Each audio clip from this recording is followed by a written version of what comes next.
Welcome everybody to Throwback Thursday, and today we're dealing with Need for Speed Hot Pursuit. This was released back in 2010, and yeah, it's basically a game where you can either be a racer or a police driver, and there is a full career mode for both. So yeah, this is basically that. You have a racing against other racers, with cops maybe thrown in, or you're a police guy trying to take down racers that are competing against one another. That's basically it, really. There's a few other modes thrown in, like time trials and not damaging your car as much while trying to get to a destination, etc. like that, but that's the basic gist of it. So yeah, let's show off a few races. We'll do one as a racer and a couple as a cop, because personally I find the cop racing far better. So yeah, let's go into something prestigious. What have we got a choice of? Maserati Grand Cabrio, Jaguar XKR, Porsche 911 Targa 4S, Gran Turismo S, 8C Spider. Right,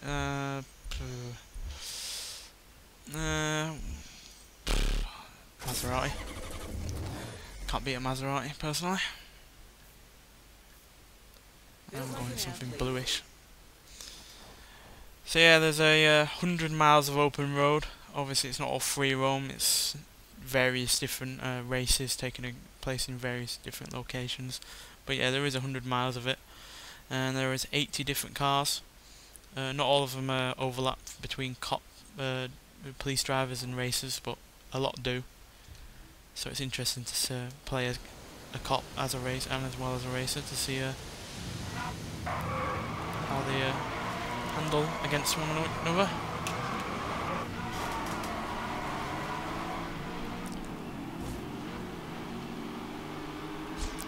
Hope the game audio isn't too loud, because yeah, this is one of the loudest games I've ever had to record. So I have to turn the game volume down twice as much I have to do for something like Forza Motorsport 6, just to put it in perspective.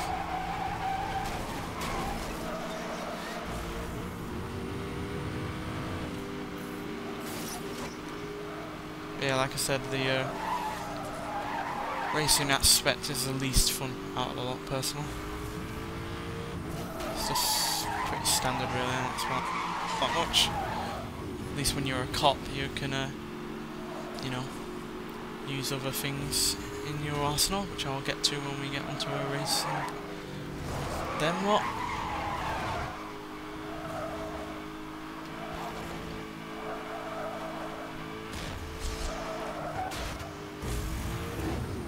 It has been a while since I played this game, so mind the poor driving.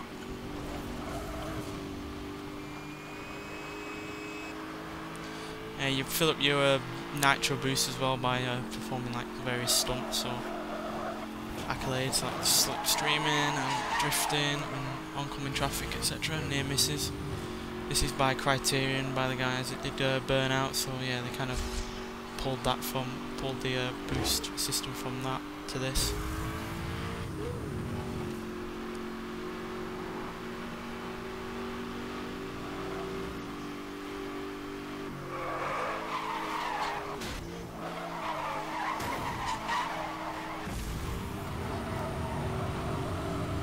You can use it all the time, anytime you boost. You don't have to save it up or anything. Whoops. Yeah, and you can crash out. Yeah, the crashing isn't as good as something like on Burnout, but it's decent. The cosmetic damage on the cars is really rather decent, to be honest. Especially when you compare it to other games in the same genre.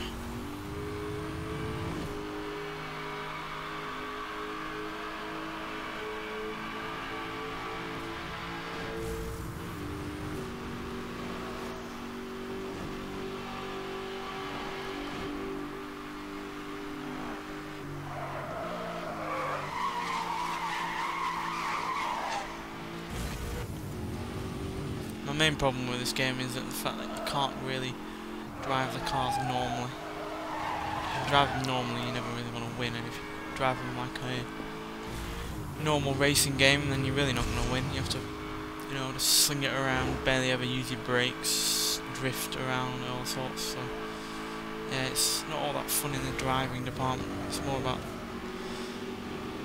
the actual car combat when you're a cop more than anything, which is why the racing against normal races isn't all that exciting to me.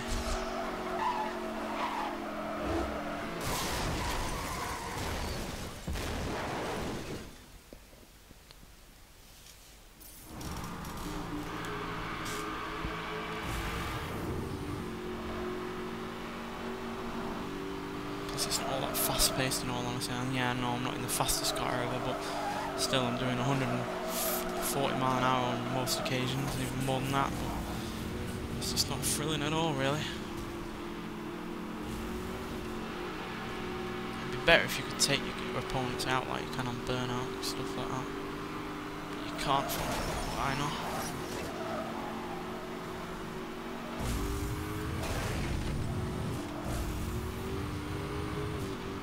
There is no in-car view as well, by the way, it's just 11 views really you've got to choose from.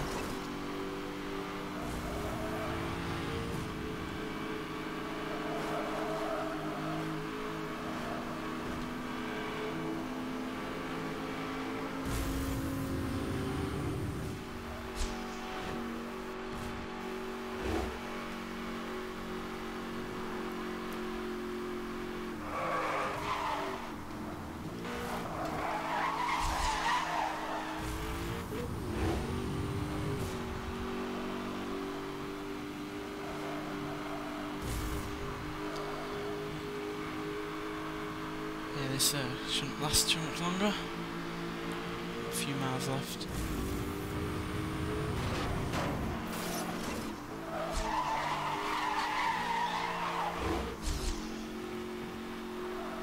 I'm not trying to put too much of a downer on this game because it is decent. It's not badly produced or anything like that. Just in terms of racing games in general, it's just, you know, more about the pursuit than the driving against normal other people.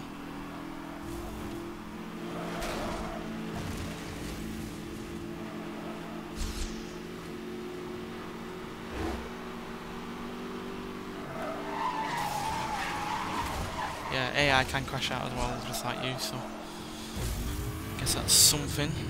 Shows the AI is dynamic. I'm guessing it's not, you know, scripted.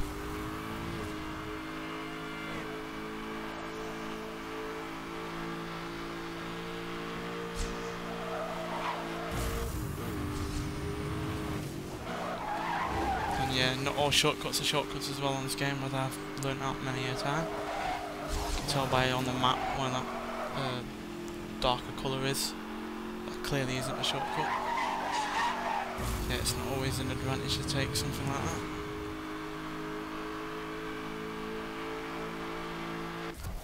that. And there we go, 3rd place. Pretty decent considering I've not been on this for half a decade or so. So yeah, let's get on to our police chase. Like I said, they're by far the best thing about this game. Oh, been given a Pagani Zonda. Sweet.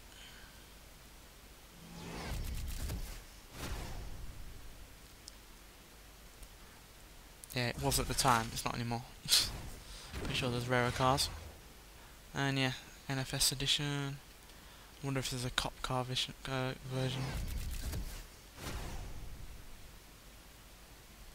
Yeah, get a new tagline, we've already heard that. Right, let's go on to a police mission. Yeah, so you've got interceptor ones, you've got rapid response.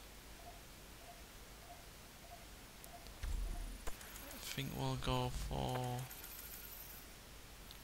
hot pursuit. Street racing progress. So yeah, you get to use spike strips and roadblocks to shut it down before the drivers arrive at the destination. I think that's what it said, yeah. So yeah, let's try that out.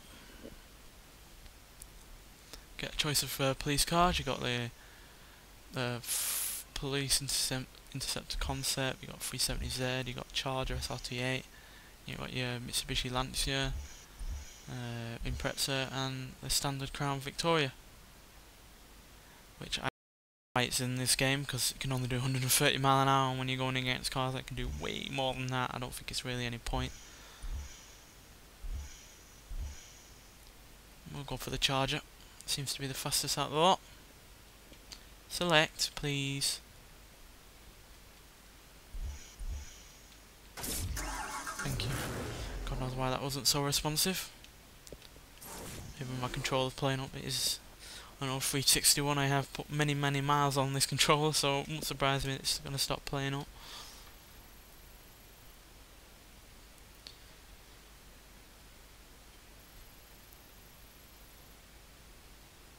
Only kind of just realised that I'm playing a game by Criterion after I played a game by them from in last week's episode. That was unintentional. It's pure coincidence. So yeah, you got spike strips and roadblocks to use. You have to charge them up to use them. There is a charge time in between using them as well, so you can't just use them constantly and spam them. You also can use EMPs and helis, but it's not often that you get to use all four at once. And yeah, they've basically got a health bar above them. My health bar is on the right to the speedo, where that red spanner is. So yeah, you have to take care of your own health as well as taking these out. And there's goes the RX-8. I do like the crashes, they are decent. Like I said, they're not as good as burnouts. Then again, they were fake cars, so you didn't really have to rely on car makers to tell you how their cars crash. Not like they're going to roll up to it, are they? That's a pretty good roll on that Nissan 370. Or is it 350? Whichever one it was a Nissan nonetheless. Right, let's use a roadblock. You're best off using them before or after a shortcut, not where they can go down, because otherwise they will avoid it easily.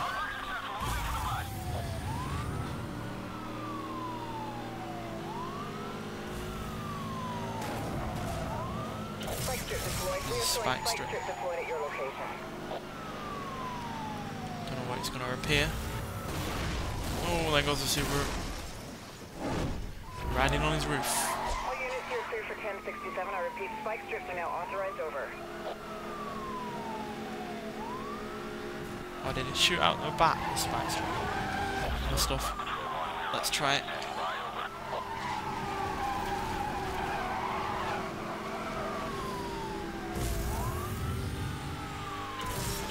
Yeah, it did.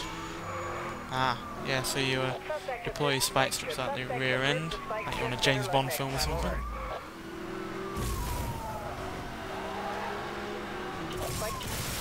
And there we go, yeah, that's a one-hit kill. There's no way they could carry on without their tyres.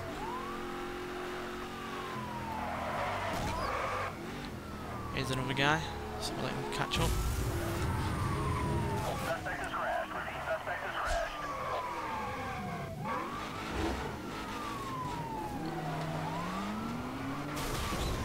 Gotcha. You lose. Yeah, that's by far one of the easier ones. We'll do the other one, see if we can find a harder one. With more cars or faster cars even.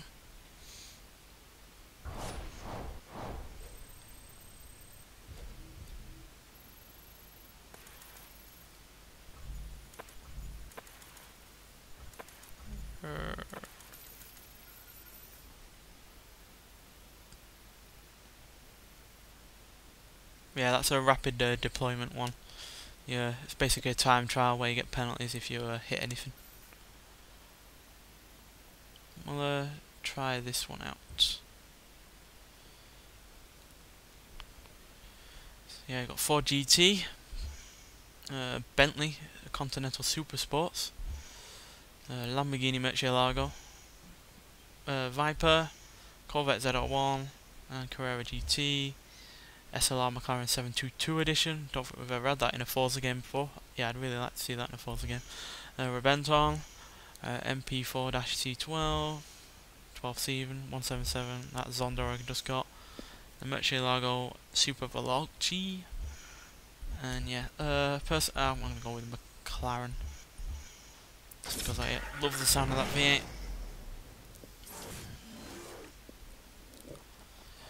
So yeah, this is probably the best funded police force in the world, but which might make it a bit unrealistic, but you know, still makes it fun. And we get all available weapons this time. We've got one spike strip, one roadblock, one helicopter, and one EMP. So yeah, we have less equipment to use, but we have all 4 to use anyway. Should be interesting.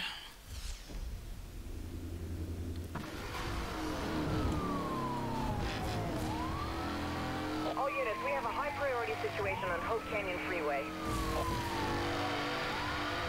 Nice sounding V8. I made contact.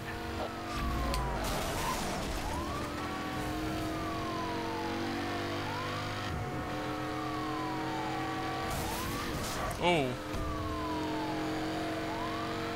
Yeah, they do damage to themselves a lot of the times as well. It's not just me that has to do it.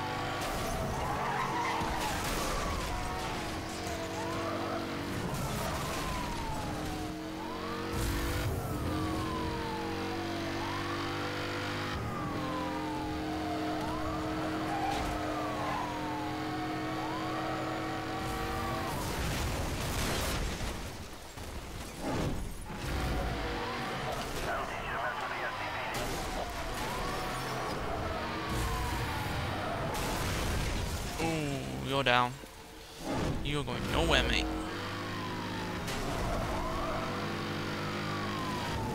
Yeah, we have 7.5 miles just about to take these guys down.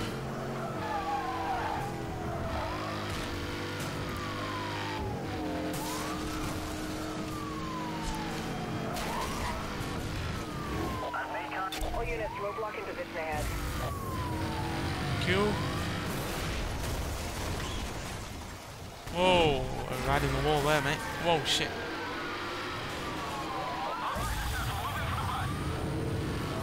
Bentley. Yeah, you're going to be a bit tougher to take down with all your weight. Fat git.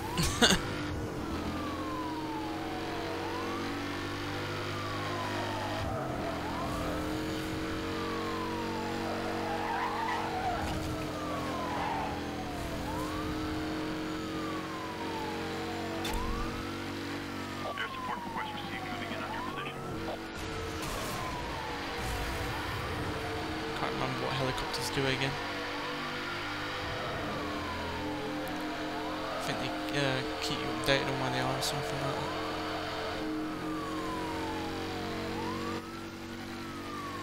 Here he is. See what he does? Can't remember.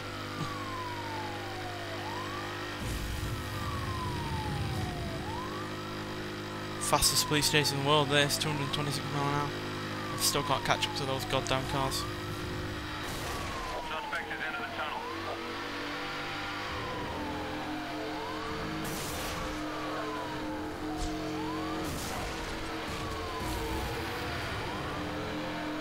Oh, there he is.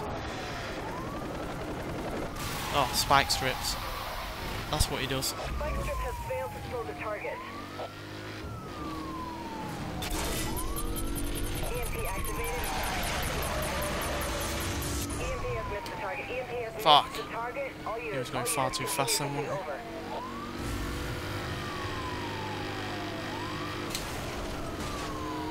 I've made contact. My vehicle has taken damage. Not as much as that 4GT's taking damage.